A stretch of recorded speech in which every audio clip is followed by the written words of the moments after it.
when I read the script, I couldn't put it away. I got goosebumps, and I was like, this is fantastic. It's not so very different from the world we live in today. This is probably the most challenging thing I've ever done. These kinds of stories in the gray areas of life are much more interesting than anything that's black and white, because life is not black and white. It's the world in the future, near future, but the world hasn't really gone that much forward. It has taken one step forward and two steps back. The premise is we're in an overpopulated world, and the government has set a one-child policy that they want strictly enforced. 7 sisters, 7 identical sisters, surviving as one in a world where siblings are not allowed. And the grandfather actually raises them. You must work collectively. And because they're 7, he names them each one day of the week. For the world, they seem like one person, but 6 days a week, the siblings wait until their turn to go outside.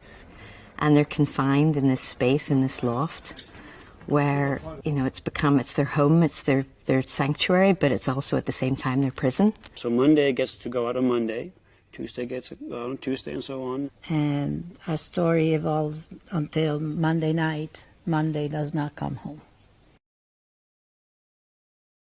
Well, Karen Setman is a character created by Terence Setman, who is the grandfather of the characters that Noomi play, and he's constructed this character for them to live through and to be when they go outside the house.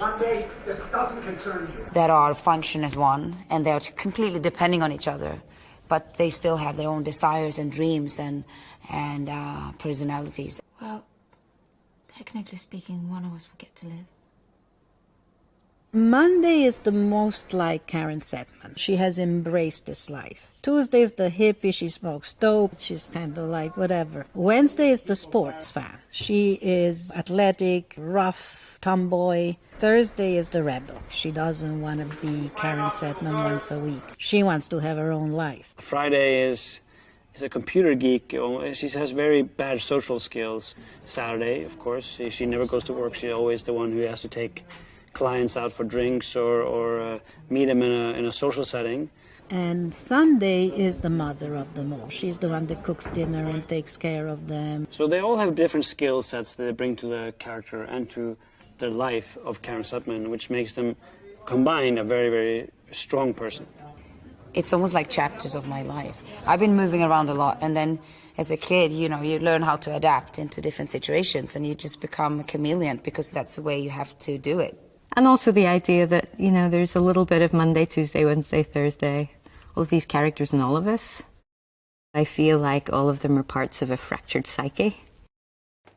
She needs to come up with something. We can come up with a funny line that she kind of comments on her face and her being blonde, and the apartment is a complete mess. I am absolutely lucky because when Rafaela told me it's Noomi Rapace, I was immediately went to see the face. And I see all the space is correct to do changement. I say, oh, meno male, fantastic. It's just amazing to see what Noomi can do with bringing to life these 7 characters. You know, she has so many great qualities, but the fearless aspect of it and how much I knew she would embrace it is, of course, key. I have a slight dose of schizophrenia in me. I don't know.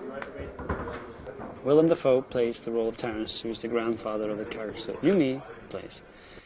And he is their guardian. He's the one that raises them and teaches them about the world and how to survive. It's an interesting character because he's a man that you're not quite sure where he fits into the world or where he comes from, but he's obviously given everything up to take care and nurture and teach these 7 children.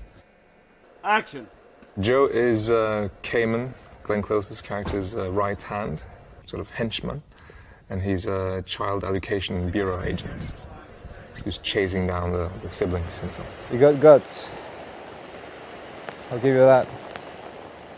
The challenge has been to build up an inner logic for the character. Why does he do these things? Why is he on Cayman's team? Because he has, I mean, they both have a point. In a world where there's overpopulation, you should probably stick to the one child. Glenn Close plays Nicolette Cayman, who is the leader of the Child Education Bureau. the boss, the person who runs it all. And I think she is a person who believes strongly in what she does, and I think she's right about the world in so many ways. But she's not sentimental. If she allowed herself to be sentimental, she would never be able to do what she does. It's in our lifetime, even in my lifetime, that there's going to be a big problem with overpopulation. When I was studying in biology in college, we did an experiment where we put microbes in a tube, and their population goes up, then it levels off, and then they die because their own waste basically kills them. And that's kind of the world that in this movie people are trying to recover. You could say that she's a hero, but in the context of the story, you could also say that she's a villain. Yes, she has some dark sides to her, but in many ways she's right, which makes her very interesting. You know, the screenplay made that list of best 100 screenplays in Hollywood. It's called the Blacklist. All the independent scripts, the best ones, are in this blacklist every year, and this had been there a few years ago. I remember reading about it. So the screenplay had a lot of heat on it, and we had several directors involved, and then for one reason or the other, you know, it didn't work out. One important thing to know is originally when we bought the script, the lead character was a man. I got a call from CAA, and they asked me to meet Tommy. When I met with Rafaela, the producer, the first time, I said, yeah, this is interesting to me. I love the world. I love the style the style I have to offer to this, and I love the ideas in it. I love the themes. But if I'm going to do it, I want to do it with a woman. Obviously, with a man, you can do it, but it wouldn't be the same. It wouldn't be as colorful. It wouldn't be as dramatic. And then Tommy was friendly with Noomi, and then they were talking to each other, and she says, you know, I love the concept. I absolutely want to read it. So we decided to completely rewrite the script for her. I can't help but think the movie's appeal will be quite unique, because it'll appeal to young girls as well, because they'll identify with this character. Every shot that involves all the sisters, that involves duplication, is different often, and we have different techniques for different shots, and we use all different. We use face replacement, we use split screens, we use static cameras, we use the doubles. We have actresses that we had hired in to portray the siblings from behind in certain shots and in the background for certain shots. It's really tough, because usually in a conventional movie you cheat all the time with the lighting, with the camera angles, but here we cannot, because once we lock the camera and we place the lighting, it has to be like that for the whole sequence, mostly. We have to actually shoot her role as one character in each of the shots before we can move on, and then we go back and we shoot each one. So because of that, it's challenging just to keep your head around all the active shots at any given time. We have the replication and we have the different layers, and if we move something, then the layers don't match and we have to go back again, and of course that's a disaster. But in terms of visual effects work, I think there's a couple of shots in one particular chase sequence which I'm looking forward to seeing. There's pretty great stunts, that, you know, rooftop chase, and, you know, lots of drops. Action! Noomi is very, very physical herself. She's really good. She does most of it herself. It's like the most challenging and difficult thing I've ever done. Noomi's great, because she trains like crazy anyway, and you know, she moves really well.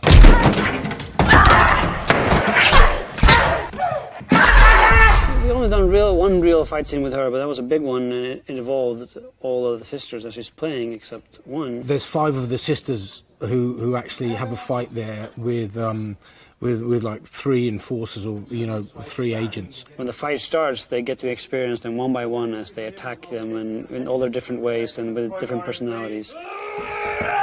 2 of them had certain skills, and the rest of them had absolutely nothing. So it was trying to make it believable that it's not too martial arty, or, you know, suddenly like 5 sisters can beat the hell out of, you know, 3 guys. And so it was trying to keep it realistic in that respect. One, action!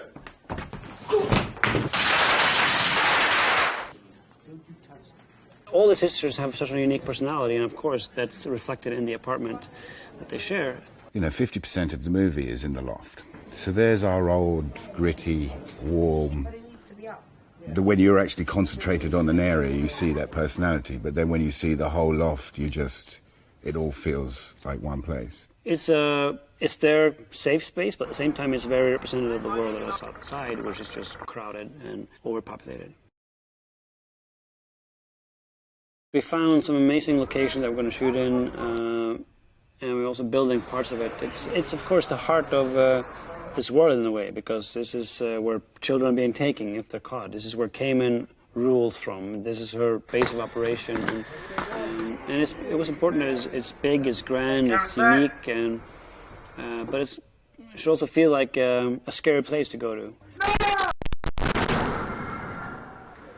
Because of the topic of the overpopulation, with Raphael and with Tommy, we always thought it was important that it remained very real and very grounded. Because it's futuristic, but there's nothing in the script that really demands that it's terrifically, technologically different. It's almost like we've kind of just bumped along the way we've been bumping along. It's just, just try and keep it as simple as possible. Take something that you're familiar with and give it a little twist if we possibly can. I think we have a very rich script, and of course I hope they think when they go out as well. We have a very important message to our film, and we have important themes and a great core, and I do believe we're touching on a couple of very important subjects when it comes to the future of our planet. When you see all those 7 siblings interacting, you get struck by the originality of it all. It's such an original concept. It's an action-packed, incredibly different thriller. It mixes the high concept you often see in big American films, but with great themes and characters you see in smaller film, independent films, and European films. I think it has the thriller, it has the kind of typical thriller element, but also it's a drama between like sisterhood and everything that comes with like different and complicated family. We haven't used our superior brain in order to survive on a planet. We have not learned how to sustain either the planet or ourselves. And if we had used our brain, we would have figured it out. Now we're in a point where you have to legislate change. Where we are in the world right now with overpopulation, I think the figures were in 7+ billion, heading rapidly to 10 billion people. Can we support that many people on the planet? Are we depleting our finite resources? It's a movie that I hope will get a lot of people. They'll be entertained on one hand, and I think we will have done our job if they go out really questioning and thinking about how Homo sapiens, how humanity relates to the rest of the planet. I should have seen this coming.